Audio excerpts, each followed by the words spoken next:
Greetings, friends and future friends. Today I want to talk about monitors. Yeah, these are my bad boys right here, the Event BAS 2020s. I've been using these things in every studio I've ever had. In fact, I have a pair in this studio. I have a pair in the other studio. I have a pair around the drums. And I think I even have a pair in storage somewhere. Now, these are the active guys. They have the biamp system in the back of them. I really like that because you can adjust the volume of the tweeter and the woofer. They're really great. And I've actually bought a couple pair of the passives, and what I've done there is steal the woofer and tweeter out of them, use them as backup in case I ever need a woofer or tweeter for these guys. But what I want to talk about today is actually how to use these monitors correctly.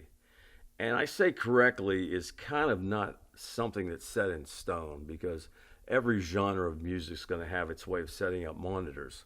But the way you can basically set up the monitors and from there adjust them. Now there's two things you got to look at right up. One is the system. Now you're going to use the monitors by themselves, which will be a 2.0 system, and you're just using the monitor here and the bass is coming out of the woofer of this monitor. Or you can use a 2.1 system, which is a monitor system like this with a subwoof. And I would highly recommend using the subwoof because everything nowadays has a subwoof. Even your home surround sound systems have a subwoof. Cars have subwoofs. And of course, everywhere else, they have subwoofs. So with the subwoofer system, it's a different mix because you're going to have that exaggerated bass. So I would highly recommend using that system. Now, I had with this system the actual Event subwoof that came with the 2020s back in the day. But that system has come to a point where I can't repair it anymore. But what's really cool is I'm using the Presonus, I forget what they call it, but it's the one with the 10-inch woofer. And it goes really great with these guys. You can get great mixes out of it. So that's the thing you got to look at too, whether you're using a individual two system or you're using the system with a subwoofer.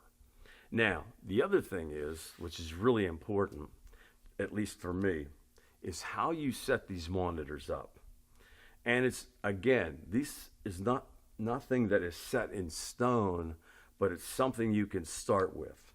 The big thing is, when you set these monitors up, and let's just say I'm here in my studio, and these monitors are sitting in front of me. What you want to do is you want to make sure that the distance between this speaker and this speaker, that distance is greater than the distance from your ear to the speaker.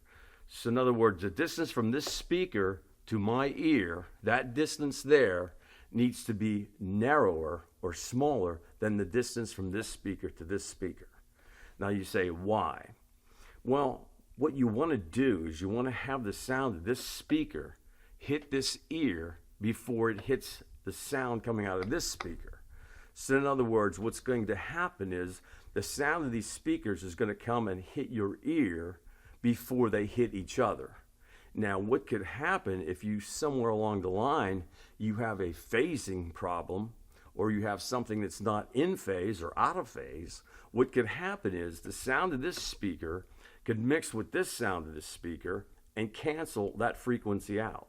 So in other words, if these speakers are too close together and the sound of this speaker meets the sound of this speaker before it hits your ears, that frequency could be canceled out. Then you're not getting a proper mix. You're not hearing what you're actually mixing down or you're recording. So you definitely want to make sure that the distance of this speaker and this speaker is definitely larger. It's greater. Remember, the distance between speaker to speaker has to be greater than the distance from here to your ear. Now, every sound engineer will tell you that all these monitors have their sweet spot. So it might be a case where you want to find the sweet spot of the speakers, then see how things work, and then make sure the distances are wider. Then you might have to bring the speaker up or closer. You might be getting farther away to make sure you get in the sweet spot of this speaker. There's so many great YouTube videos out there that pretty much talk about all these speakers and their sweet spots. And you can tell, I've worked with these guys pretty much, and I know where my sweet spot is. Well, once you get that sweet spot, then you want to make sure that the distance, again, the distance of this speaker and this speaker is greater than the distance from here to your ear. Now, another thing, and this has nothing to do with the speakers, but in a way it does, is your monitoring system. How you monitor these guys or control that monitoring system. Now for me, I'm using the Behringer. I think it's called the XLS or something like that. And it has 3 monitor sends, a group, a B group, and a C group. Now what I've done in most of my studios, the C group always goes out to a utility. In other words, maybe a keyboard player needs something or a drummer needs something, and I'll send that signal to that set of monitors. But when I'm using my main mixing, whether I'm in this studio or I'm in the other studio, what I do is take the A group and make that the left speaker.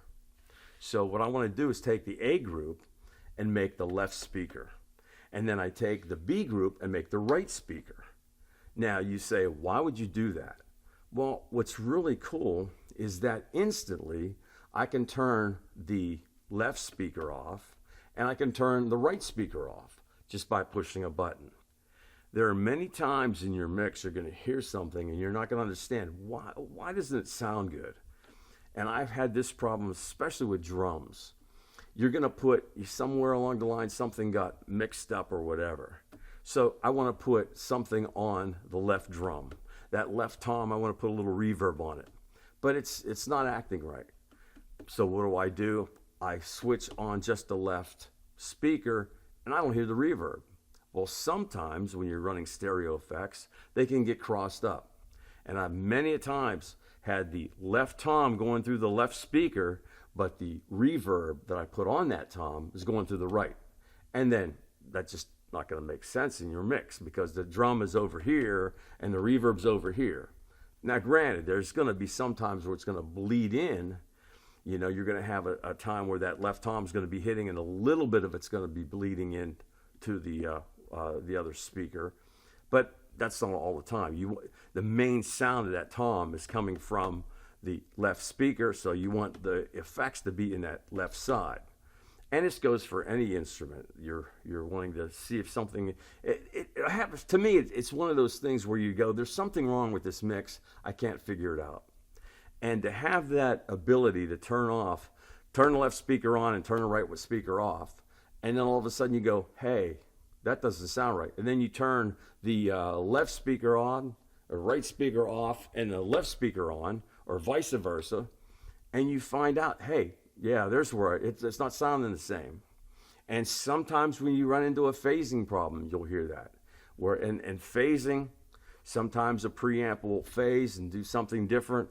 And with that in mind, or that happens, frequencies can cancel out each other.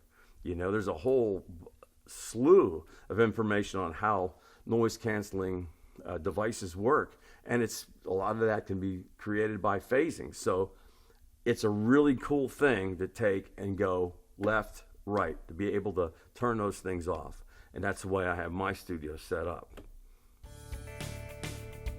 So, monitors, they're your bread and butter in the studio. So when you got them set up great, they're sounding great, they're working great, you're going to be great. Take care, my friends, and thanks for watching.